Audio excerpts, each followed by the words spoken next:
3 विधायक को वो मिला भी लेते हैं तो उनसे उनको क्या ऐसा थोड़ी है कि जदयू से तो ज्यादा पहले से ही है, राज्यसभा और विधान परिषद दोनों चाहिए। ये थोड़ा उनके लिए मुश्किल होगा। वहाँ उनके प्रचार में भी नहीं गए, फिर वो जीत के आ गए। उपेंद्र कुशवाहा नहीं गए थे उनके प्रचार में? हाँ, कोई नहीं गया था उनके प्रचार में। जो 3 विधायक हैं, जरा उसका जो भी प्रोफाइल है वो कहीं न कहीं बीजेपी के आसपास के लोग के ही हैं। उसके बाद ये बेटा को मंत्री बना दिए। नमस्कार, द इंडिया टॉप देख रहे हैं, मैं हूं आपके साथ बिरजू सिंह। पिछले कई दिनों से बिहार की राजनीति में उपेंद्र कुशवाहा की पार्टी टूट को लेकर खूब चर्चा हो रही है। खबर भी आप लोग देख रहे होंगे। सवाल है कि उपेंद्र कुशवाहा की पार्टी के विधायक अगर टूट रहे हैं तो तोड़ कौन रहा है? उपेंद्र कुशवाहा की पार्टी के 3 विधायक उपेंद्र कुशवाहा के खिलाफ हो गए हैं तो अदृश्य शक्ति कौन है? क्योंकि विपक्ष तो तोड़ने की स्थिति में नहीं है, जाहिर तौर पर सत्ता पक्ष के लोग ही होंगे। सत्ता पक्ष में बैठे एनडीए के सहयोगी दल के ही लोग हैं। सवाल है कि कौन है, फायदा किसे होगा? और इन तमाम सवालों को लेकर पूरी बातचीत सुनिए वरिष्ठ पत्रकार संतोष सिंह के साथ। सर, मेरा पहला सवाल है कि उपेंद्र कुशवाहा के विधायक अगर टूट रहे हैं तो तोड़ने वाला कौन है? कौन है उपेंद्र कुशवाहा को की पार्टी को तोड़ने की कोशिश में लगा है? देखिए, तोड़ने की कोशिश हमें नहीं लगता है कि बीजेपी की तरफ से कोई पहल हुई होगी। अभी बीजेपी वो रिस्क भी नहीं लेगा कि कुछ हम ऐसा करें जो गठबंधन के साथी कोई नेता हमसे नाराज हो जाए।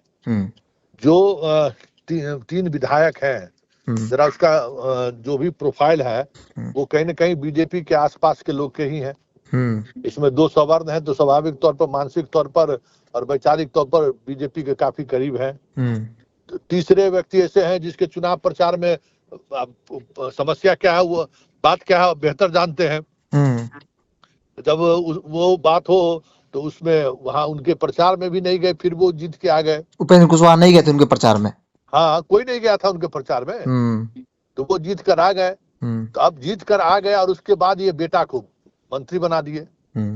इस बात को लेकर पार्टी के अंदर में जो है रस्साकसी चल रहा है। भाई अब हम किस बात, और सबसे बड़ी बात है ना कि ये अभी इनकी पार्टी को तो मान्यता है नहीं, और 3 साथ हैं तो इनकी पार्टी से पार्टी विधायक दल का नेता जिसको बनाया है लेके चल दिया तो पूरी पार्टी इनकी चली जाएगी।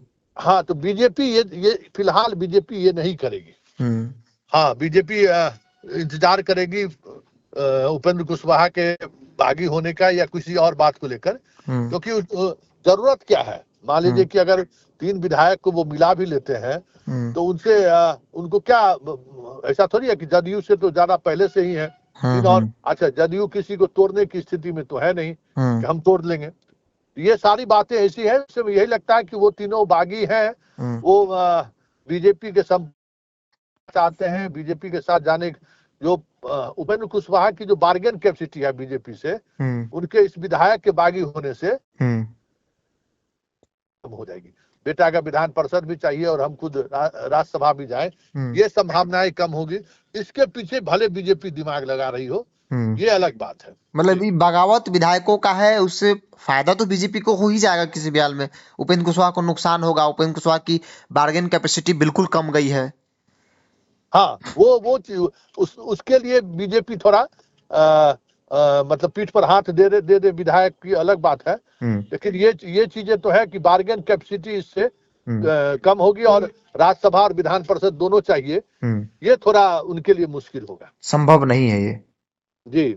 एक अंतिम सवाल लेते हैं, चूंकि कुशवाहा पॉलिटिक्स उपेंद्र कुशवाहा की पार्टी उपेंद्र कुशवाहा भी कर रहे थे, उनका बेटा भी चुके आ गए तो वो करेंगे। अब दूसरी तरफ बीजेपी के अंदर सम्राट चौधरी भी है, तो ऐसा नहीं लगता कि पॉलिटिकली सम्राट चौधरी भी चाहते हैं कि भाई मेरे लिए उपेंद्र कुशवाहा या उनका बेटा कोई संकट न बने, तो इसलिए इस तरह के रणनीति के तहत उनको डाउन कर दिया जाए? सम्राट का भी कुछ हाथ हो इसमें? याद करिए ना, पवन सिंह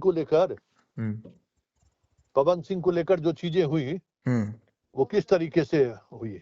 काराकाट में उपेंद्र कुशवाहा को हराने की साजिश में एक नाम सम्राट चौधरी का भी आया था। हाँ, और वो वहां पर वो अगर चाहते तो पवन सिंह बैठ सकते थे, जैसे अभी बैठे, तो वो तो नहीं हुआ। तो फिर कहीं न कहीं होगा ही, अंदर खाने में राजनीति में तो चलता ही है ना। और सम्राट चौधरी आज भी उपेंद्र कुशवाहा के कद ऐसा उनका अभी नहीं हुआ है पार्टी, मतलब कुशवाहा के बीच एक खतरा है उनको। तो वो एक कोशिश हो सकती है, लेकिन उपेंद्र कुशवाहा के पास अब कोई विकल्प नहीं है। जिस तरीके से वो घिर चुके हैं, और बेटा पत्नी विधायक, अपने राज्यसभा, बेटा विधान परिषद मंत्री, ये क्या है भाई? परिवारवाद का प्रकाष्ठा है ना। बहू की भी आने की चर्चा हो रही है कि नागरिक परिषद में उपाध्यक्ष बनाया जाएगा, वो चाहते हैं कि भाई उन बहू को बना दिया जाए। तो ये पॉलिटिकली पूरी तरीके से घिर चुके हैं परिवारवाद के सवाल पे।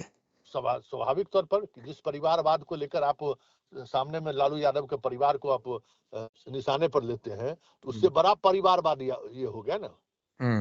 हाँ, तो ये सारी चीजें ऐसी हैं जो उनके लिए मुश्किलें खड़ी कर सकती है। तो यही वजह है, उससे मतलब बीजेपी को फायदा यही है कि इनकी बार्गेन की स्थिति लगभग खत्म हो जाएगी। ठीक है सर, शुक्रिया। ठीक।